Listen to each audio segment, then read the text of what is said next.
Good morning, dear viewers. I'm very happy to share with you just in 5 or 4 minutes the introduction of the apology of Socrates by Plato. As you know, Socrates was condemned by Athenians of corrupting the youth, of neglecting girls. Corrupting youth, it was like making them rebellious because they could question many things, especially poets. Poets. Maybe on this point, I can underline this fact that Plato himself was influenced by Socrates, in like developing an aversion, something like hatred to poetry, because he used to say that poets are like at the last level of grasping reality. This I am talking now about Plato. I'm not talking about Socrates. Plato used to say that the world is divided in two. He was, in fact, a dualist. On one side, we have the true reality, the ideal world. On the other hand, we have the sensible world. If you have a key like this, there must be an ideal key in the world of ideas. So that is the true reality. If you see a man, there is the idea of man. That is the true reality. So what poets present to people is just the copy of a copy, because the world that we see is a copy of a true world.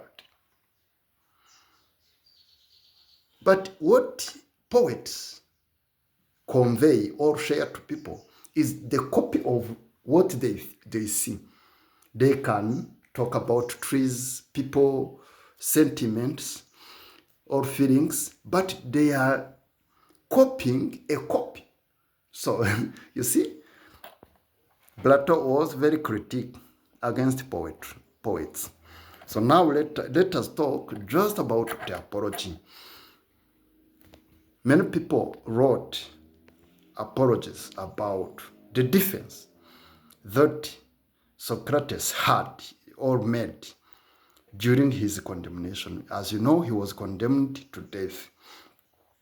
They could ask him, can you go in exile? He said, no, how can I go to exile? I grow here, I talked with you, you are my people, and you do not accept me. Now I am very old. If I go outside, I will surely continue to talk, and the people who are not from my country or from my city, they will condemn me even more severely. Okay. Now let us listen. He remained and he took a poison and he died. This is according to Plato. So please listen to this. It is just an introduction. How you, O Athenians, have been affected by my accusers, I cannot tell. But I know that they almost made me forget who I was.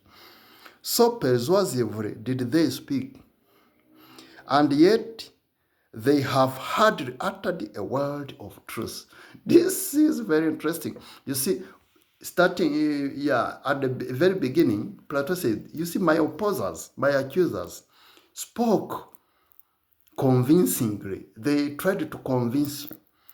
And even myself, I was about to forget who I was. I thought they were talking about another person. But they didn't utter, they didn't spoke. they didn't speak a single word of truth.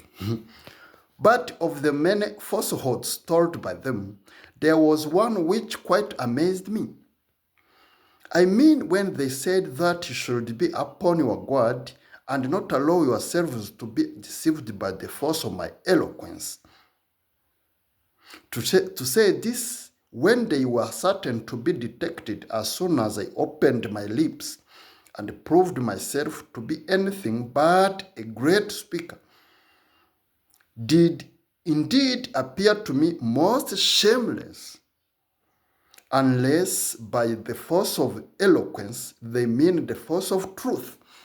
You see, the accusers had warned the assembly. You see, you have to take care of what you will listen from Socrates, because he's very eloquent, he's a great speaker. Don't be charmed by his force of eloquence. But Socrates says, you see, I am not eloquent, and I will be ashamed to be just a good speaker.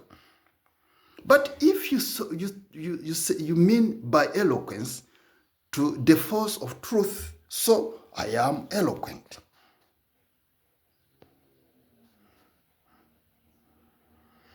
Okay, let us close by here. It is very long, it is very interesting, the apology of Socrates. It is very interesting. At least I tell you that he criticized like poets, because sometimes he could approach any singer or a poet, a famous one, and he could ask him questions about his poetry, about his music, and the man could say, I don't know that it meant this or that.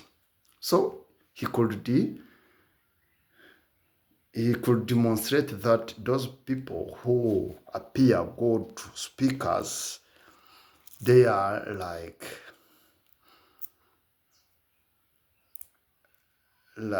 yeah, they are just good speakers. They are eloquent. They can convey truth, but that do not stem from their own experience, because